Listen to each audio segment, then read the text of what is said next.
इस मूवी की स्टोरी एक ऐसे लड़के के बारे में है जो कि बचपन से औरतों को सेटिस्फाई करने की ट्रेनिंग ले रहा था। अपनी ट्रेनिंग को कंप्लीट करने के बाद वो कितनी लड़कियों के साथ घपाघप करता है, यही हमें इस वीडियो में देखने को मिलेगा। तो चलिए इस मूवी को शुरू करते हैं। मूवी के स्टार्टिंग में हम लोग साइमन नाम के एक लड़के को देखते हैं। उसके फादर उसके सामने बैठकर कुछ खा रहे होते हैं, लेकिन उसे देखकर ये समझ में नहीं आ रहा था कि ये क्या चीज है। उसके फादर एक सेक्सोलॉजिस्ट होते हैं जो कि हमेशा घर पर रहकर अपनी बीवी की टांगे उठाया करते थे। इसके बाद हम लोग साइमन की मॉम को देखते हैं जो कि काफी बीमार है। साइमन के फादर उसकी मॉम से बातें कर रहे थे, तभी उसकी बीवी उससे ये कहती है, आपने हमेशा मुझे घोड़ी बनाकर मेरे कुएं से पानी निकाला है और मैं चाहती हूँ आज फिर से आप वैसा ही करें। साइमन का फादर कहता है, तुम्हारी तबीयत बहुत खराब है और ऐसी हालत में अगर हम लोग वो सब करेंगे तब तुम्हारी तबीयत और भी खराब हो सकती है। लेकिन उसकी बीवी ये कहती है, मेरी ये आखिरी इच्छा है, जिसके वजह से साइमन के फादर को उसकी बात माननी पड़ती है। और इसके बाद ये लोग भयंकर घपाघप करते हैं। वो लोग इतने भयंकर तरीके से घपाघप कर रहे थे कि उनकी आवाजें बाहर तक आ रही थी। साइमन भी उनकी आवाजों को सुनता है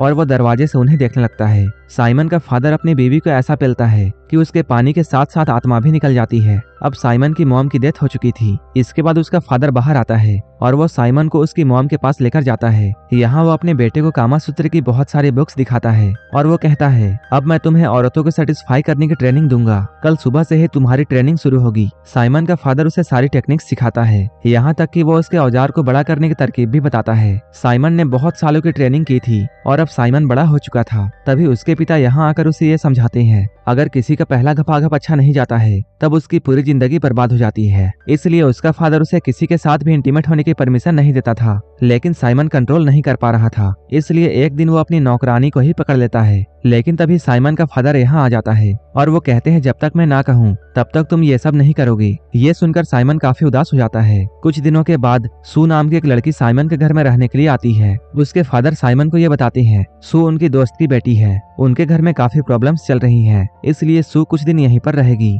सू जब यहाँ आ रही होती है तभी साइमन उसके संतरों को देखता है और वो उसकी तरफ अट्रैक्ट हो जाता है। अब साइमन सू को छुप छुप कर देखता था, लेकिन तभी साइमन के फादर फिर से आ जाते हैं और वो उसे ऐसा ना करने की वार्निंग देते हैं। लेकिन साइमन तो एक नंबर का ठरकी था। एक दिन जब सू उसके कमरे में आकर कुछ पढ़ रही होती है, तभी साइमन अपने छोटे चेतन को पकड़कर अपनी हाथ की शक्ति दिखाने लगता है। रगड़ रगड़ कर साइमन अपने छोटे चेतन को अनाकोंडा बना देता है और ठंडे फर्श पर गर्मा गर्म क्रीम गिराता है। सू जब यहाँ से गुजर रही होती है तभी सू का पैर साइमन के क्रीम पर आ जाता है और वो फिसलकर गिर जाती है। साइमन भी इस मौके का फायदा उठाता है और वो जल्दी से उसे उठाने के लिए जाता है। सू जल्दी से यहाँ से उठकर शर्माकर भाग जाती है। अब साइमन सू को याद करके हाथ गाड़ी चलाता है। एक बार वो सू को चुपके से नहाते हुए देखता है। वो देखता है सू भी अपने हाथों से अपने आप को प्लेजर दे रही है। तभी साइमन सोचता है, हम दोनों को एक दूसरे की जरूरत है, इसलिए अब हम दोनों को मिलने से कोई भी नहीं रोक सकता है। इसके बाद वो बाथरूम के अंदर चला जाता है। सू भी उसे यहाँ देखती है। इसके बाद ये लोग यहीं पर अपनी पेलन क्रिया शुरू कर देते हैं और ये लोग अब रोज काफी बार घपाघप किया करते थे। अब साइमन को उससे प्यार हो चुका था। एक बार जब साइमन सोकर उठता है तभी उसे सू का लेटर मिलता है। वो उस लेटर में ये लिखती है, मैं एक प्रोस्टिट्यूट हूँ और तुम्हारे फादर ने मुझे तुम्हारे साथ रहने के लिए पैसे दिए थे ताकि मैं तुम्हारे ट्रेनिंग को चेक कर सकूं और अब मैं यहाँ से जा रही हूँ। इस लेटर को पढ़ने के बाद साइमन काफी ज्यादा उदास हो जाता है। तभी साइमन के फादर यहाँ आकर उसे समझाते हैं। वो कहते हैं, तुम्हें लड़कियों के पीछे नहीं भागना चाहिए क्योंकि तुम्हें अपनी जिंदगी में बहुत बड़े काम करने हैं। इसके बाद साइमन के फादर उसे एक सफर में भेजते हैं और वो कहते हैं, अगर तुम्हें इस सफर में कोई पसंद आती है तब तुम उसे अपने जीवन साथी बना सकते हो। इसके बाद साइमन अपने एक चेले को लेकर बाहर की दुनिया देखने के लिए चला जाता है। अपने सफर में चलते हुए जब ये लोग एक पहाड़ को पार कर रहे होते हैं तभी ये लोग थककर वहीं पर सो जाते हैं। अगली सुबह वहीं पर से एक नन का ग्रुप गुजर रहा होता है। तभी उनमें से जोई नाम की एक नन की नजर उन पर पड़ती है और वो लोग उन्हें उठाकर अपने आश्रम में ले आते हैं। यहाँ उन्हें लाकर उनका इलाज किया जाता है। इन सभी का मास्टर नन्स को यह बताता है, तुम्हें उन दोनों लड़कों से दूर रहना है। लेकिन जोई अब साइमन की तरफ अट्रैक्ट हो चुकी थी। इसके बाद वो एक दिन सारे नन्स को एक रूम में बंद करके साइमन को देखने के लिए जाती है। साइमन यहाँ पर सोया हुआ होता है। तभी जोई उसके हथियार से खेलती है। अचानक उसके औजार से पिचकारी निकलती है जो कि जाकर सीधे जोई के चेहरे पर लगती है। जोई ने ऐसा पहली बार देखा था क्योंकि जोई को बचपन में ही यहाँ लाया गया था। जोई ने पहली बार ऐसा कुछ देखा था, इसलिए वो बहुत डर जाती है और वो चिल्लाती है, सांप ने मेरे मुंह पर जहर छोड़ दिया है। इसके बाद वो डरकर यहाँ से भाग जाती है। इसके बाद जोई प्रार्थना घर में जाती है और वो प्रार्थना करते हुए ये बोलती है, वो हमेशा एक नॉर्मल लड़की बनना चाहती थी, लेकिन उसके माँ और बाप के मौत के बाद उसके मास्टर ने जबरदस्ती उसे नन बना दिया था। वो कहती है, साइमन मुझे काफी ज्यादा पसंद है, लेकिन मैं ये बात उससे कभी नहीं कह पाऊंगी। लेकिन साइमन भी उसका पीछा करते हुए यहाँ तक आ चुका था और वो जोई की की सारी बातों को सुनता है। जोई जब साइमन को अपने पीछे देखती है तब वो बहुत घबरा जाती है। तभी साइमन उसके पास आकर उसे पकड़ लेता है और वो कहता है मैं भी तुम्हें बहुत पसंद करता हूँ। ये लोग यहाँ पर घबाघब करने ही वाले होते हैं, लेकिन तभी साइमन का नौकर यहाँ आ जाता है। तभी जोई शर्माकर यहाँ से भाग जाती है। इसके बाद साइमन अगले दिन अपने सफर पर निकल जाता है। साइमन के यहाँ से जाने के बाद जोई को उसकी बहुत याद आती है। इसके बाद वो अपना भेष बदलकर उसके पीछे पीछे चल देती है। जंगल में उसे कुछ लोग मिलते हैं। जोई पूछती है क्या तुमने 2 आदमियों को यहाँ से जाते हुए देखा है, लेकिन वो बदमाश जब जोई को अकेले जंगल में देखते हैं तब उनका मन भाग जाता है। वो लोग कहते हैं हाँ हम लोगों ने उन दोनों को देखा है, चलो हम लोग तुम्हें उनके पास लेकर जाते हैं। हम लोग इधर साइमन को देखते हैं जो कि उसी जंगल में भटक रहा होता है। तभी उसे जोई की चिल्लाने की आवाज सुनाई देती है। इसके बाद वो जल्दी से जाकर उस जगह पर देखता है जहाँ से चिल्लाने की आवाज आ रही थी। तभी वो यहाँ जोई को पाता है जिसके साथ 3 बदमाश जबरदस्ती कर रहे होते हैं। यहाँ आकर साइमन इन तीनों को मारता है। इसके बाद जोई साइमन के गले लग जाती है और वो उससे कहती है मैं तुमसे बहुत प्यार करती हूँ। साइमन कहता है मैं भी तुमसे बहुत प्यार करता हूँ। इसके बाद ये लोग यहीं पर इंटीमेट होते हैं। कुछ दिनों के बाद साइमन को यह खबर मिलती है कि उसके पिता की तबीयत बहुत खराब है, इसलिए वो जोई को लेकर अपने पिता से मिलने के लिए जाता है। वो अपने पिता के पास जाकर ये बताता है जोई एक बड़े खानदान से है और हम लोग जल्द ही शादी करने वाले हैं। उसके फादर उसकी बातों को मान लेते हैं। इसके बाद इन दोनों की शादी होती है। आज इन दोनों का सुहागरात होता है। तभी साइमन का फादर उसके पास आकर उसे घोड़े की पावर वाली दवाई देता है। उस दवाई को खाने के बाद साइमन का छोटा चेतन अनाकोंडा बन जाता है। इसके बाद ये दोनों सुबह तक पेलन क्रिया में लगे रहते हैं। साइमन के फादर की मौत हो जाती है और सारी जिम्मेदारी अब साइमन पर आ चुकी थी। साइमन एक बार अपने नौकर के साथ अपने दोस्त के घर में गया होता है। तभी नौकरानी यहाँ उनके पीने के लिए कुछ लेकर आती है। उस नौकरानी को देखकर राजा उसकी तरफ अट्रैक्ट हो जाता है। तभी राजा की बीवी यहाँ आती है और वो उस नौकरानी को एक जोरदार थप्पड़ मारती है, क्योंकि उस नौकरानी की वजह से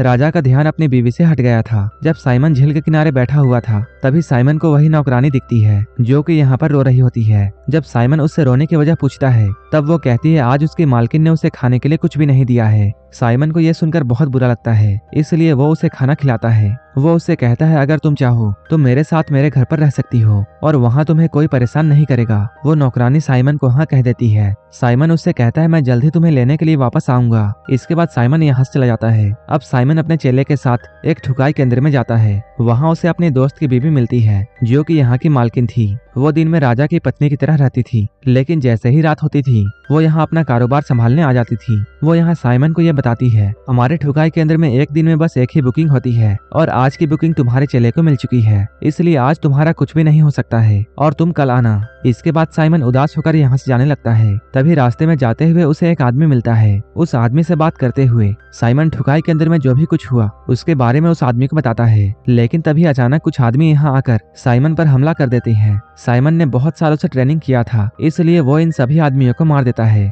लेकिन तभी एक आदमी दूर से साइमन को बेहोशी वाला तीर मार देता है, जिसकी वजह से साइमन यहीं पर बेहोश हो जाता है। ये लोग साइमन को पकड़कर एक औरत के पास लेकर जाते हैं। वो औरत अपने चेलों से ये कहती है तुम लोग साइमन का हथियार काट दो। साइमन कहता है तुम ऐसा मत करो, क्योंकि मैंने अपने हथियार से बहुत औरतों को संतुष्ट किया है। वो औरत कहती है अगर ऐसी बात है तो चलो एक शर्त लगाते हैं, अगर तुमने मुझे सेटिस्फाई कर दिया तब मैं तुम्हें जाने दूंगी, और अगर तुम ऐसा नहीं कर पाए तब तुम्हारे औजार को काट दिया जाएगा। साइमन अपनी पूरी जान लगाकर घपाघप करता है। साइमन के पेलन क्रिया को देखकर वो औरत बहुत खुश होती है। इसके बाद वो औरत अपना मास्क उतारती है। तब साइमन ये देखता है ये औरत कोई और नहीं बल्कि उसके दोस्त की वाइफ है। ये लोग यहाँ पर बहुत खुश थे। इन सब के बीच में साइमन उस नौकरानी को भूल चुका था जिसे ले जाने का वादा उसने किया था। इसके बाद अगली सुबह साइमन अपने दोस्त की बीवी के पास जाता है और वो उससे कहता है मैं आपकी एक नौकरानी को अपने साथ ले जाना चाहता हूँ। वो औरत साइमन से कहती है मैंने उस नौकरानी को पहले ही किसी को बेच दिया है, इसलिए वो तुम्हें नहीं मिल सकती है। ये बात जानकर साइमन बहुत उदास होता है और वो अपने घर पर आ जाता है। वो जैसे ही अपने घर में पहुंचता है